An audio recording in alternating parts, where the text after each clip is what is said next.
Hi, this is Christina with the Sage Nature Center. I'll be getting started here in just a moment. I'll give us a minute for people to log on and join us.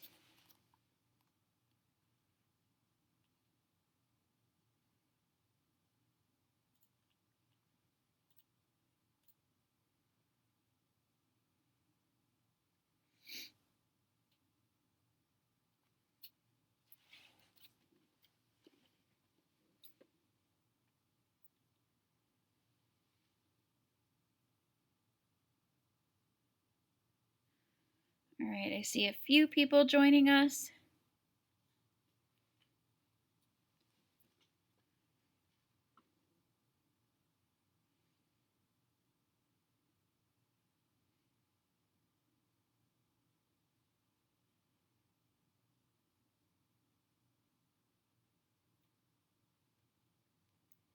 Hello.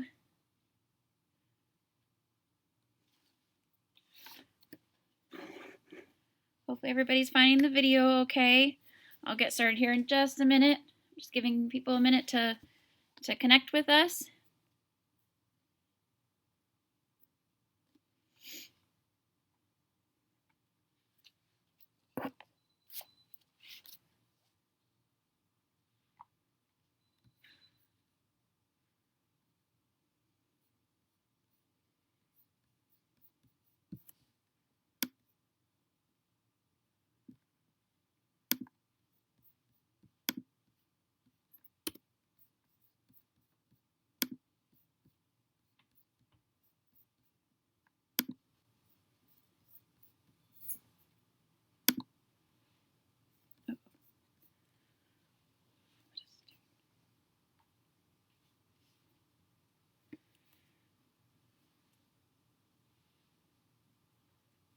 All right, hi, this is Christina with the Sage Nature Center.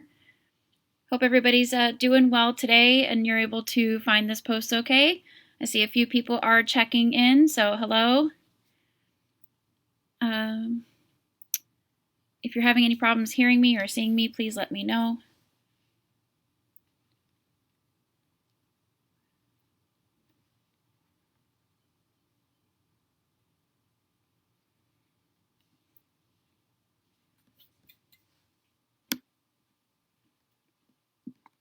All right, I think we'll go ahead and get started. So I hope everybody's doing well. Again, this is Christina with the Sage Nature Center, and I am here to talk all about squirrels, chipmunks, and groundhogs today. So I hope everyone's doing well, but before we start with the presentation, just to remind you all that right now our building is currently closed, and what happened? I think it's frozen.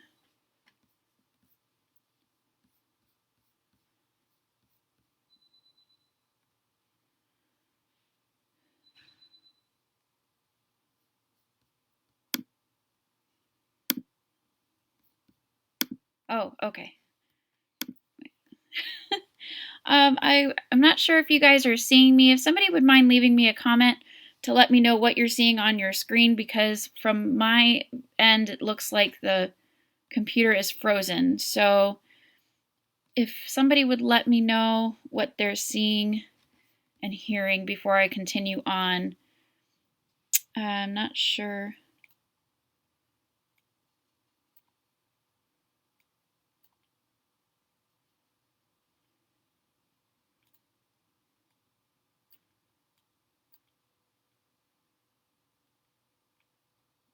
Okay.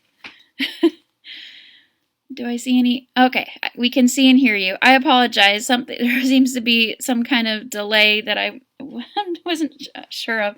So, okay, you're seeing and hearing me. That's good. All right. I'm going to continue on then. Again, my name is Christina, and I'm here with the Sage Nature Center in Troy, Michigan. And today we are here to talk about squirrels, chipmunks, and groundhogs, some of our more common smaller to medium-sized mammals that we see here in Michigan and here at the Sage Nature Center. And I know these are pretty common animals, but I love watching them and watching their antics. I've got some great videos to share with you today that I've taken here at the Nature Center and are mostly in our feeding area where the squirrels like to come in and the chipmunks. But anyways, so before we get started on that, just to let you know again that our building is still closed. We will hopefully be reopening after the June 12th stay home extension is over, of course, depending on what all happens. So we'll continue to update you on our Facebook page and on our website. So check back there for updates. Our trails are still open, and we definitely encourage you to come on out and see the wildlife right now. It's a great time to come out on the trails. And just make sure to please practice social distancing, give people enough space so that way everybody's respectful of each other and you can get around each other. So definitely come on out. I also want to mention here pretty soon I'm going to be doing a post on wildlife babies on Facebook Live. But until then, I do want to mention that as we start seeing wildlife babies pop up here on the trails, which we are seeing some birds nest and some animals with their babies popping up, to also be respectful of the wildlife and give them their space and not bother them too much. So just wanted to put that out there. Again, all of our programs are canceled for the time being. Our programs are canceled at least through the middle of June, and we also have some summer camp cancellations. So check our website, www.stagenaturecenter.org, for updates on that. And of course, while we're not doing programs right now, in-person programs, I'm doing these live Facebook programs, so that way I can still reach out to you guys and you can still join us and see what's going on here. So we are a nonprofit organization, and the main way we do our funding for the Stage Nature Center is through our programming. So if you have it in the means, you are welcome to donate to us on our Facebook page here. There should be a donate button as part of this post. You can also donate anytime on Facebook after this, or you can go onto our website and donate there. So, we appreciate any donations. We appreciate everybody who has donated to us. It really helps support us continue to do what we do here and take care of the animals that we have here. So thank you for your support through donations and just through joining us here on Facebook and coming out to the Nature Center. All right, so again, today we're going to talk about squirrels, chipmunks, and groundhogs. And before I show you some videos, I'm going to show you a few pieces of taxidermy that I have here. Now, these animals that I'm going to show you, they are real. They're not alive. We did not kill them to have them here. Sometimes these animals are found after they've already died. People bring them to us, so that way then we can share them with the public like you. So let me show you. Let's see here. I'll show you the first one here. So again, this is not alive. It is real, but it's not alive. So this is one of the squirrels that we're going to see here in Michigan. This squirrel here is a very common squirrel. We see this one a lot at our feeders, and this is called the fox squirrel. I'm going to show you its tail here. And fox squirrels, you can tell the difference between another species of squirrel that we have here called the gray squirrel because of that reddish-orange color underneath its tail, and it has a little bit more of a reddish-orange hue to its chest. So the gray squirrel looks almost identical to this. It has a little bit more gray in the fur, except the gray squirrel, I'm going to show you here. I don't have a taxidermied squirrel to show you, but I do have a pelt. So this is just the fur. So you can see here underneath it, the gray squirrel is much whiter and grayer underneath. And then if you look at the tail doesn't have that red underneath it that the fox squirrel does. So that's the main way you can tell a fox squirrel from a gray squirrel. And that's why this is called the fox squirrel, because it makes people think of the red fox with that reddish color on it. So these are two very common squirrels that you're going to see here in Mission, the fox squirrel and the gray squirrel. Now another squirrel you're going to see is this squirrel. So it is a black squirrel, but guess what? This squirrel is actually an eastern gray squirrel. It's the same species, as the eastern gray squirrel, except it's a black color morph. So a lot of times people think this is a different species you see running around, but it's actually just a different coloration of the eastern gray squirrel. It's the same species. So it's just like kind of like people having different color hair. But we do see a lot of these around here. And depending on where you're at in the Midwest, some places you see them less, some places you see them more. But around here, they're actually pretty common.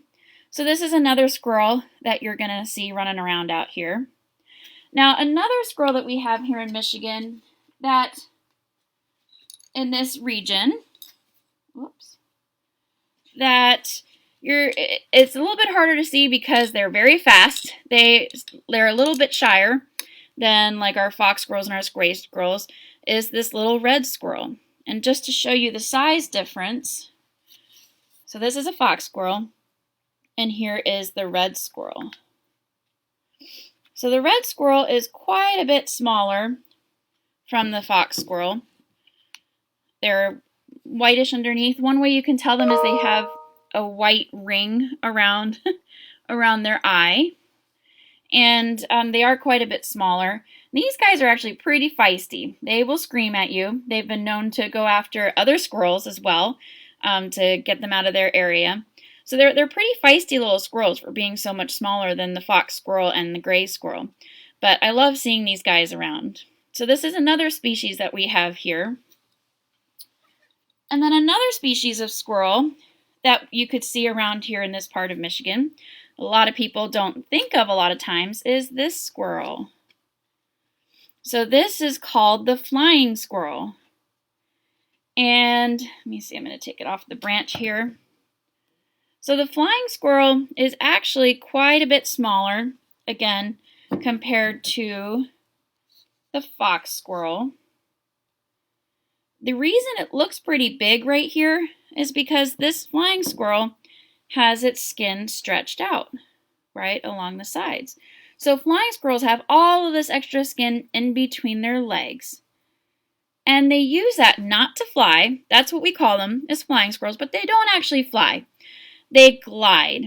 I call it falling with style because it's kind of what it is. It's a controlled fall, a very graceful fall. They jump from the tree, they spread that skin out, and they catch the air kind of like a kite or a parachute, and they glide from tree to tree. These are actually very common in Michigan, but the difference is that they are nocturnal. Our other squirrels are diurnal, which means that they come out during the daytime and they sleep at night, whereas flying squirrels are nocturnal. So they're more active at night and they typically are sleeping during the day. So it's one reason we don't see them very often. They are very fast. They blend in very well with the trees. Now, since flying squirrels like to stay higher up in the trees, when they're gliding, if you're looking at them from below, this lighter color will blend in with the light in the sky coming from like the stars and from the moon. So that when they're above your heads, they blend in very well. But when they're on the trees, this color blends in really well with the trees. So when they're sitting up against the tree, then it's really hard to see them. So they do have excellent camouflage. And they are very, very fast. So that's oftentimes why we don't see them. Another difference between this squirrel and our fox squirrel and our gray squirrel and the other squirrels is that the other squirrels that I just talked about are herbivores. So they eat plant matter. Whereas fox squirrels, they are omnivores. They eat both plants and animals. So flying squirrels, they'll eat things like they'll eat insects. Sometimes they'll eat baby birds, baby mice. They'll eat eggs. So they do eat other animals, and that's one of the things that makes them different from the other kinds of squirrels. So these are really neat. Oftentimes we don't get to see them, but we see their signs left behind, the chew marks maybe on nuts left behind. Or if you're really lucky and you happen to see something moving really fast through the trees, this might be at nighttime, this might be something that you see.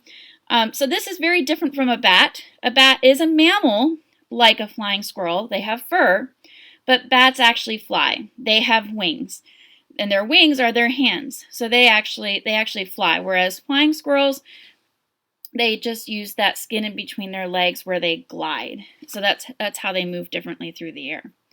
So that's the flying squirrel. Now another animal we're going to talk about today is this little guy, is the chipmunk. So around here we're going to see the eastern chipmunk. There is another chipmunk we can see here in Michigan called the least chipmunk, but this is the one that we're more often going to see in our region here is the eastern chipmunk. And we'll see some videos of these guys here in just a little bit. And then the largest member of this group of animals that I'm going to talk about today is this one. So this is a groundhog. A lot of people confuse it with a beaver, but one way you can tell the difference is that a beaver doesn't have a really furry tail like this. Beavers have flat tails that are like paddles because beavers spend their time in the water, whereas groundhogs spend their time on land, and especially in the ground. They make burrows. They make these kind of mansions underneath the ground, really, and that's where they live. And so one of the things that a lot of people aren't aware of is that this guy, the groundhog, which is also called the woodchuck, in some places we call them the whistle pig, this guy is actually a species of ground squirrel. So it is related to other squirrels. Now all of these animals are called rodents, kind of like mice and rats, but they're in different families. So groundhogs are ground squirrels. All right. So now that I've shown you all of these guys, I'm going to switch us over here to some of the videos that I've taken. And while I'm doing this, I'm going to take a quick look here at our comments. If you have any questions today, feel free to leave a question in the comments and I'll try to answer them. If I don't get to your questions while we're doing this presentation, I'll go through after the presentation and I will look through the comments and questions in case I missed any questions. So I'm going to take a quick look here before I get started. Oh, somebody asked if I could suggest natural ways to stop groundhogs from eating my annual flowers and vegetable garden. I'll talk a little bit more about that in just a bit after we see some of the videos, but that's a great question.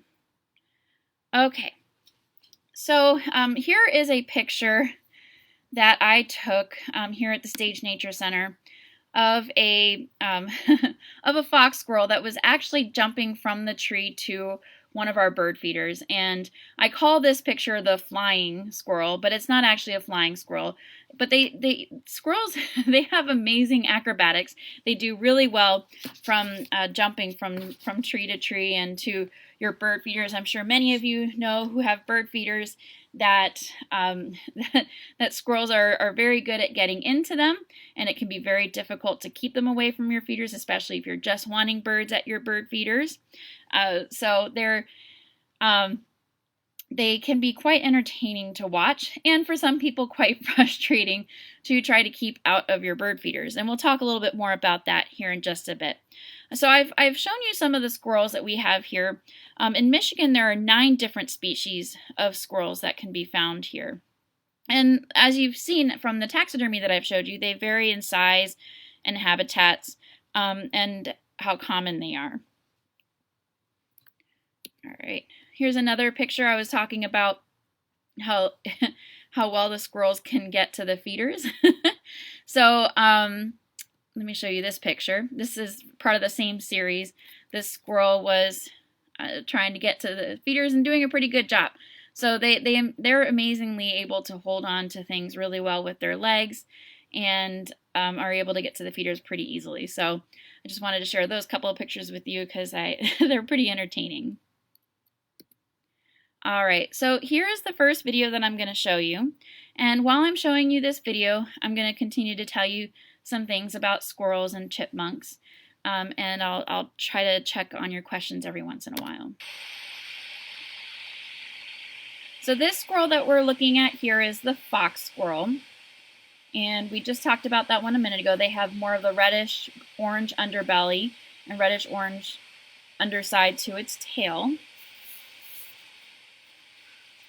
And like I said, oops, sorry, some of the videos get a little bit shaky. I think I accidentally hit the tripod with my foot. But these kind of squirrels, they are omnivores, which is why they love our bird feeders so much. And fox squirrels are very common. So this little guy, he was eating seeds on the ground underneath the bird feeders. So fox squirrels are considered tree squirrels, and they do spend a lot of time up in the trees, especially when they're trying to escape from predators. Now the next animal we're looking at here in this video is the chipmunk, of course. Chipmunks I love watching. They are omnivores as well, but one of my favorite things about them is how they carry their food. So you saw that the squirrel was spending a lot of time just eating its food right where it was at. The chipmunk, they stuff their cheeks full with the seeds, and then they take the seeds back to their home, and then they dump out the food once they get back to their burrow. So chipmunks actually, they do burrow underground or under logs or in logs, and this is one reason why people don't see them as much. They are very fast, they're small, and they have burrows underneath the ground. So here is a really tiny hole in the garden here, or in the wild feeding, or the wildlife viewing area, our bird feeding area. It's a very small hole, and this was one of the holes where the chipmunks live underground here.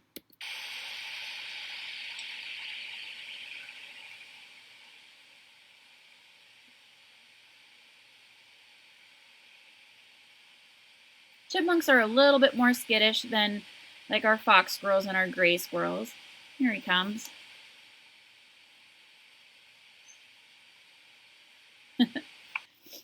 So I had to keep the video camera on that hole for a little while before I could catch him coming out. And I was doing my best not to make a lot of noise so that way he would come out.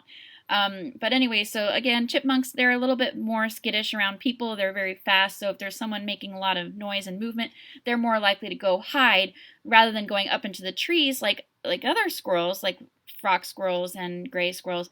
They go into the ground or into like a log to hide.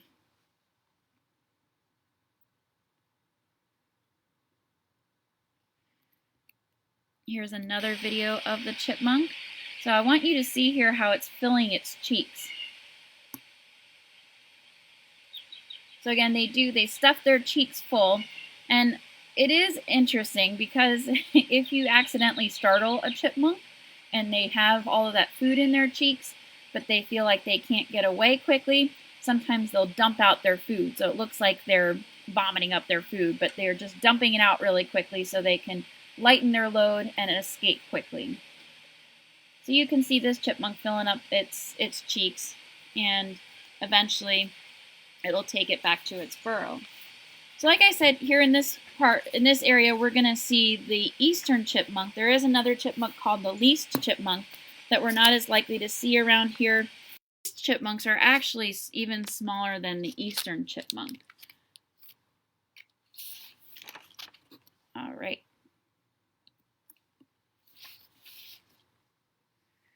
So this video is a video of a chipmunk sitting on a rock. And what I really want you to hear in this video is the sound that a chipmunk makes. So I'm going to play it for you.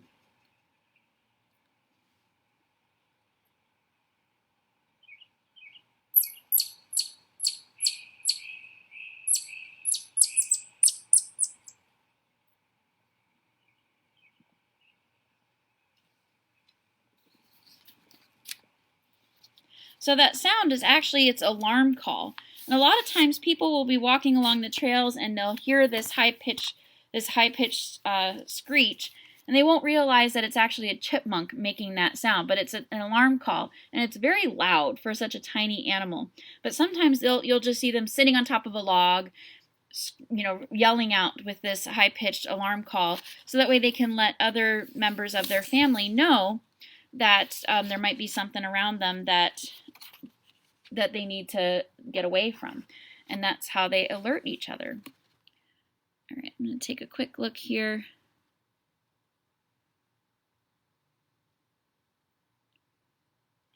Okay. So here is another video of a squirrel. This is the eastern gray squirrel, but remember I said that there's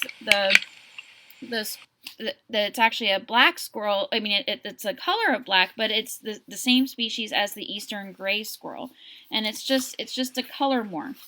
So and it just depends. In some areas they're more prevalent than others. It just depends on their breeding habits. In some areas they're not as common. So it just kind of depends on their breeding habits in that area and how prevalent they are. So this was an entertaining video I took here in the bird feeding area. Sometimes we see the squirrels using the rocks to just kind of lay out on and cool themselves down. We see this especially on warmer days. And this was a, let's see, oh,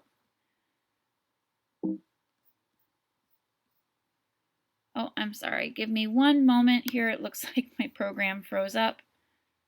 It's restarting. While it's restarting, so again, they like to lay out on the rocks. Oh, here. I'm sorry. Give me just one moment. I'm going to try to get this PowerPoint back up. I'm not sure what happened. I apologize.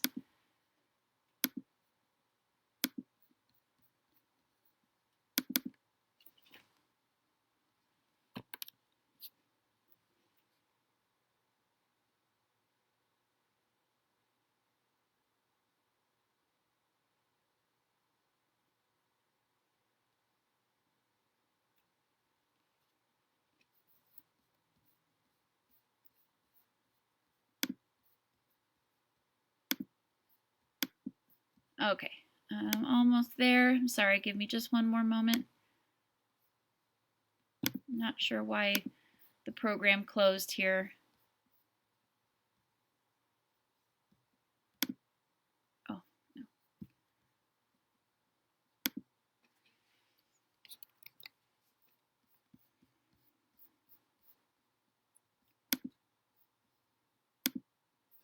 Okay, let's see if I can get this back up and going again.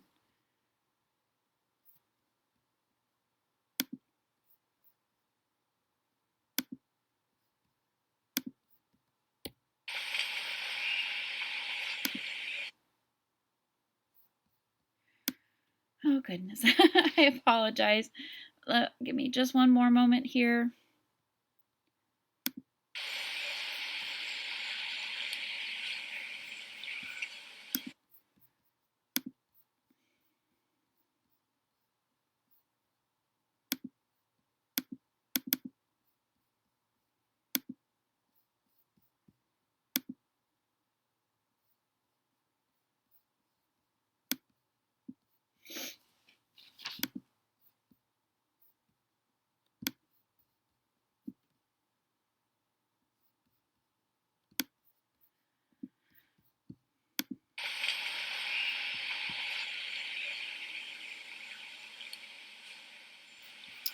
Alright, so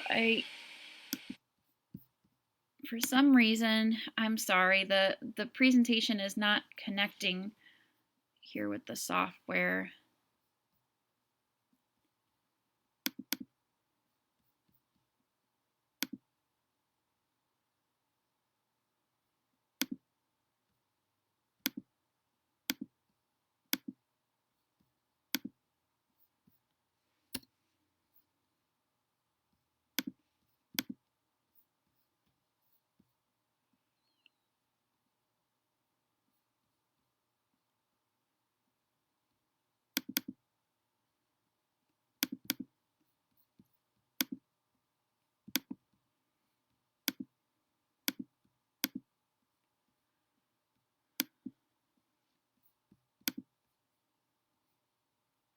So technology is great sometimes, but other times, it can be quite frustrating, and I'm not quite sure what's going on with the software here.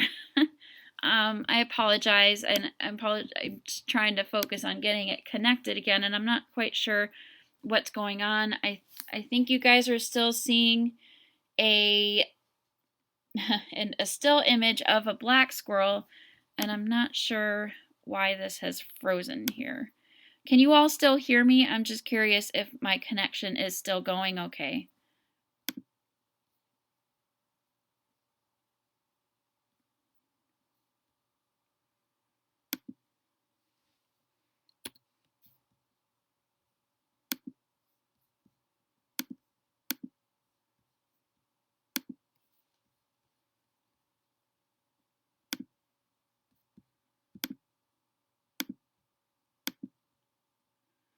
Okay, I'm gonna try again here. See if I can get this coming back up.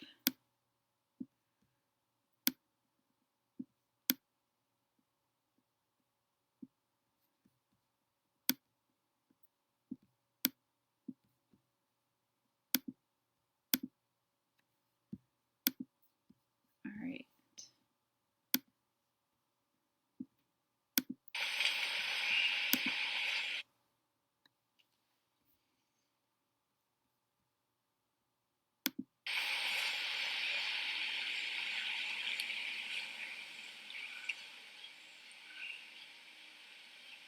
Okay. So it looks like the video is going on my end. Can somebody comment and let me know if you can see the video on your end?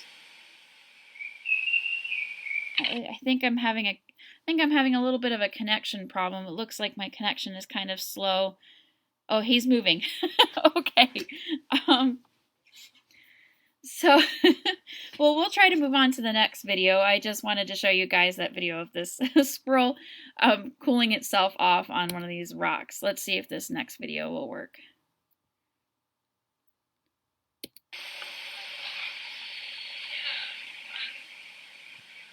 So hopefully you guys are now seeing a video of a fox squirrel. It starts off with the fox squirrel, and then it kind of goes over to the black squirrel that is hanging out on the rocks there. I'm sorry. It looks like the connection, I'm having a little bit of trouble with it because I'm looking at another device and it looks like it's very spotty, so I'm not sure. Looks like I'm having trouble with the connection. But anyways, this black squirrel, or should I say gray squirrel, actually hung out on the rocks for quite a while I was filming the other squirrels, just kind of cooling itself off. And again, I kind of find that entertaining. So here's back to the hole where the chipmunk was coming in and out of.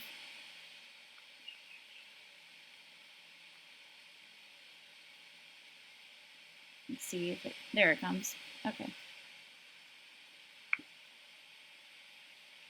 So it's one great way to be able to observe chipmunks is if you're able to identify where their burrow is around your area, then you can kind of watch them come in and out. Now, I definitely wouldn't recommend just trying to park yourself at the entrance. I saw a gentleman the other day desperately trying to get a video of the chipmunk coming in and out of the hole.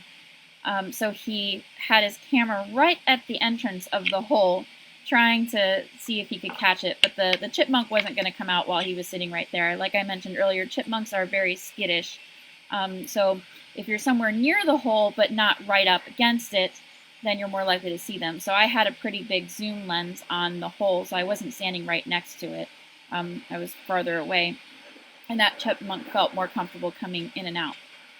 So again, here it is filling up its cheeks with the food, and it'll take it back to its burrow.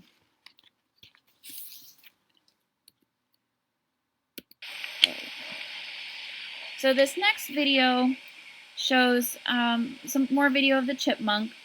Like I said, I love watching these guys. It's really entertaining to watch them gather up their food and take it back to their home. Now, other types of squirrels, like fox squirrels and gray squirrels, during the winter time, they will gather food and take it somewhere, and they'll actually bury it for the winter time. So chipmunks will take the food back to their burrows. Fox squirrels and gray squirrels, for example, they will collect things like acorns and nuts, and they will, if you watch them in the fall, you'll see them looking for areas for them to bury these nuts. So that way they can go back to them later on during the winter time when there's not as much food, and they can pull that food back up. And they're pretty good about finding their food, but sometimes they forget where they have left their nuts. And sometimes then those nuts end up growing into trees, which is also a pretty neat thing as well. But I like watching squirrels trying to find a place to bury their food, because you'll see them look around, and when they think nobody's really watching, then they'll bury their food in hopes that nothing else will find it.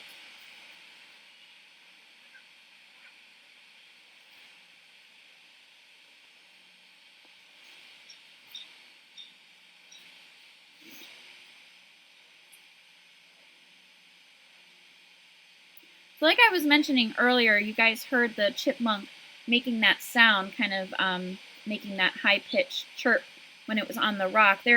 Chipmunks are actually very vocal, and they produce a variety of chips and trills and calls to alert other chipmunks to the presence of predators, or they also do this for territorial defense. You're not likely to hear this during the winter time, because during the winter, chipmunks actually go into their burrows and they will hibernate, or they'll go into a torpor for the winter time. Whereas other types of squirrels, like this gray squirrel who's now coming up in the video, you'll still continue to see them during the winter time, because they're able to hide their food, and then they come back and they get it. So here I want to point out, you saw this gray squirrel kind of shaking its tail. A lot of times that's a defensive thing. It's a territorial thing. You'll see squirrels doing that to each other. So here was a fox squirrel and a gray squirrel that were both in the same area, and they were trying to display to each other to say, you know, this is my this is my spot. I'm getting food here. So this is the fox squirrel that was eating, and you can see the chipmunk running around behind them. But the gray squirrel here is in the shade, and eventually here they'll get into a little tassel with each other. And squirrels can be very vocal as well, especially when they're trying to tell each other to leave each other alone.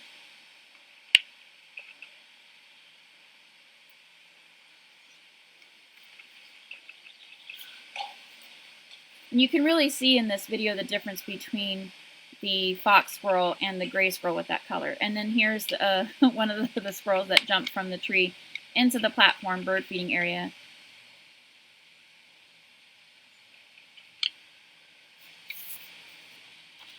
So at this time of year, we should be seeing some squirrel babies.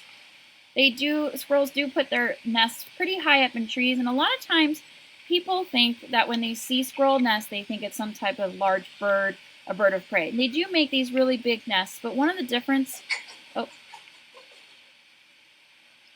not sure if you guys heard that. That was the squirrels. They were yelling at each other, chasing each other around. So they'll put these really big nests high up in the trees, but their nests, the difference between their nests and like a lot of bird nests is that their nests are they're kind of messy. They throw the sticks and the leaves together, and they're not as nice and formed as like a bird nest. So that's one way you can tell the difference between a squirrel nest and a bird's nest. So here is a fox squirrel that was hanging out in the tree. One day I was putting out some food at the bird feeders, and for whatever reason, most of the time the squirrels are okay with approaching the feeders in that area while we are standing in it and putting the food out there. But for some reason, this fox squirrel was not happy that I was out there putting the food out, and it really wanted me to leave, so it was yelling at me. And I'm going to play this video. And you can see it's shaking its tail. And I'm pretty sure this was at me because there were no other squirrels in the area at this time, and it was just kind of staring me down.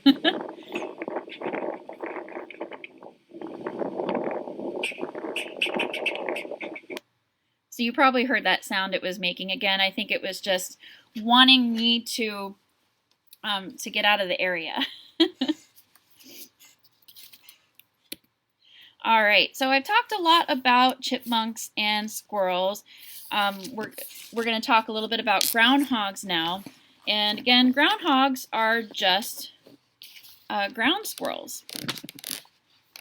So I'm going to play this video here.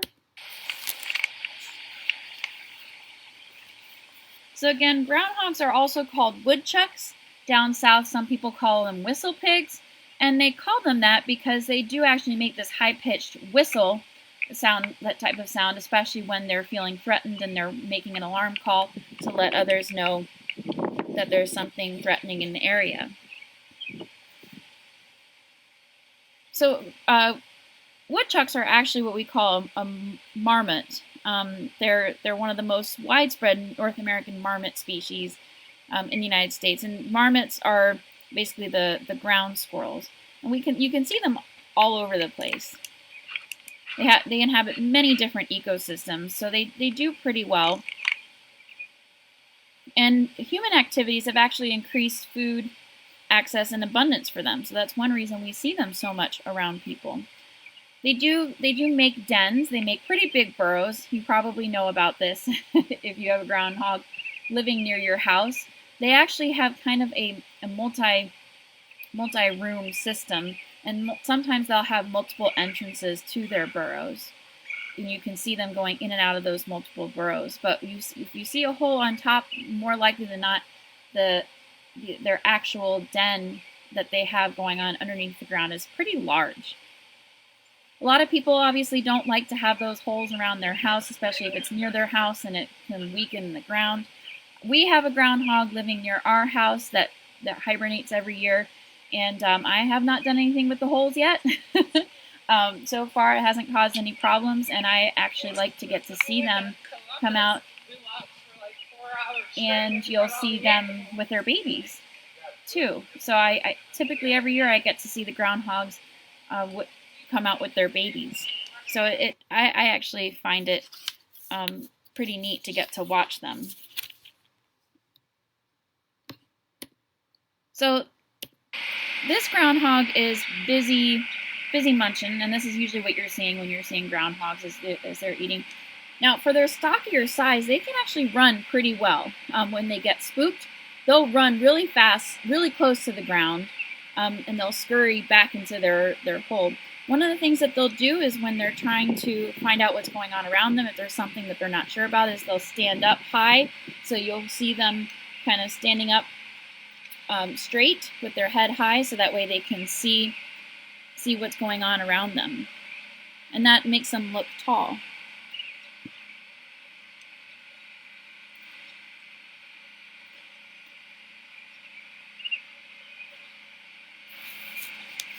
So again, woodchucks, they are omnivores, so they spend a lot of time eating plant material.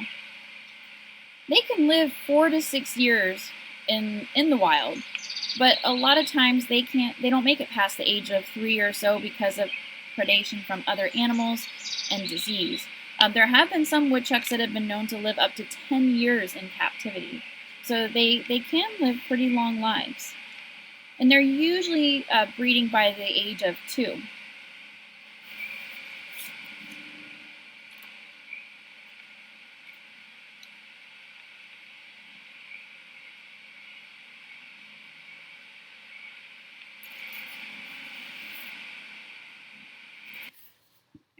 Let's see here. So another thing I wanted to share with you is that woodchucks, they do have predators. Sometimes people will think of things like coyotes as predators, which they are. Coyotes like to go after smaller mammals, and woodchucks can definitely be one of those. A wolf might be something else that is a predator of a woodchuck. A dog, or our pet dogs, can be predators of woodchucks, and that's one good reason to keep your dog on a leash and not running around, so that way they're not going after wildlife that we want to have in the area. And also too, it can be dangerous for your dog to let them run around because of things like coyotes, because they might get into a fight with something like a coyote. We don't have any black bears in this area, but black bears could be another predator of a groundhog, along with the bobcat, which is another animal we don't have in this area. Would be really neat if we did. And hawks, they might go after especially young groundhogs, the smaller groundhogs. Okay.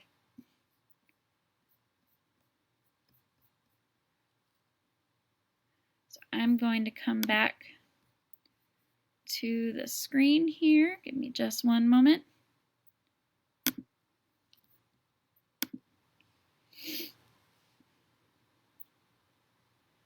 Okay.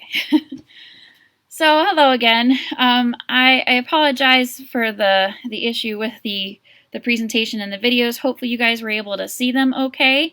I'm looking here to see what kind of questions that I may have missed. I see, let's see, somebody said, if we have a groundhog by our house, is it more likely male or female? It's probably both because they make their dens. It could be either male or female. I'm not sure that one is more likely than the other. So that's a good question, but it could be either one typically. Can these two types of squirrels interbreed? So I think I've seen some that are gray squirrel body with a fox squirrel tail. I think they have been known to interbreed, but from what I remember, they don't have viable offspring. So they can breed and have, or what I should say is they can breed and make a mixed squirrel, but then that squirrel can't continue to breed and make more. I think that's my understanding of it, although I'd have to look back up and check on that just to be 100% sure. So I know one of the things that a lot of people talk about, let's see, just scrolling back through really quickly to see if there are any other questions I missed. So one of the common topics with squirrels especially, again, are the bird feeders. Something you can do if the squirrels have really taken over your bird feeders and you don't want them to is you can get red pepper and mix it in with the bird seed, and that will sometimes keep the squirrels away. There's suet cakes, which is a mixture of fat and bird seed and food that woodpeckers love, for example. Squirrels love it too. So you can get suet cakes that are mixed with red pepper, and that's another way to keep them away from the bird seed. Here at the Nature Center, we typically choose not to put the red pepper into the bird seed because we are trying to support all wildlife here, and the birds, we have enough bird feeders out there that the birds still seem to be able to come into the bird feeders, although I will say sometimes it does seem like it's just all squirrels out there. And so, that is something you can do, is put red pepper, mix that in with the bird seed so that way you can keep the squirrels away. I think somebody asked earlier about keeping groundhogs out of their garden, which can be a challenge if you have a garden, because the groundhogs will they definitely have a knack for eating the things that you don't want them to eat. I do think there are some plants that groundhogs don't like to eat, so you can look that up online if you want to try to find plants that groundhogs might not eat. You can put up a fence line, or a barrier around the garden to try to keep them out. Of course, groundhogs can burrow, and if they do burrow and you want to fill that hole, you just have to make sure that the groundhog isn't in there when you fill it, so that way you're not trapping the groundhog inside. Breeding season, when they have babies, is probably the worst time of year to try to fill a groundhog hole, because then you risk trapping the babies inside if they're not big enough to move around yet. So if you're going to consider doing that, I would wait till end of summer, fall time to do something like that before they go into hibernation, because you also don't want to trap them in there during hibernation as well. There are companies that can help with that type of thing, that do humane removal methods, so that's something you can look into. Again, around my house, I choose to let the animals kind of do what they do naturally and just do the best I can to keep them away from plants. But of course, that can be a concern. Chipmunks tend to not cause as much of a problem. You will see them if there's a bird feeder that they can access, by climbing something that's short. They might go into a bird feeder, but you don't often see them in like the platform feeders like you see squirrels, because chipmunks typically stay closer towards the ground. And again, chipmunks are one of my favorite things to observe and watch their antics. Let's see. Somebody said regular red pepper flakes that you buy at the grocery store. Yeah, just get the red pepper flakes that you would see at the grocery store.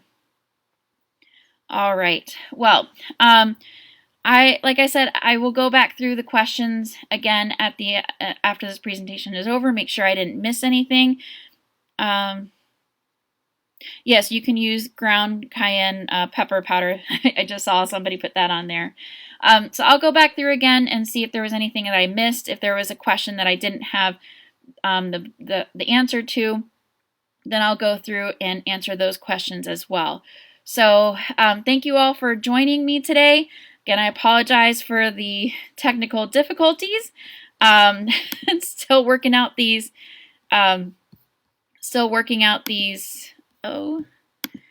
These little what's the word I'm looking for? Hiccups with the technology, I guess you could say, especially with showing the presentations. So I thank you for hanging in there with us. Thank you for your donations. I see that some people donated today, so thank you for doing that. I will be doing another live Facebook program this coming Friday at 1 p.m. So I hope to see you then. Otherwise, come out on the trails, be safe, practice safe social distancing, but come out and enjoy nature. And I hope to see you when we reopen. So thank you for joining us today, and I will talk to you guys later. See you Friday. Bye.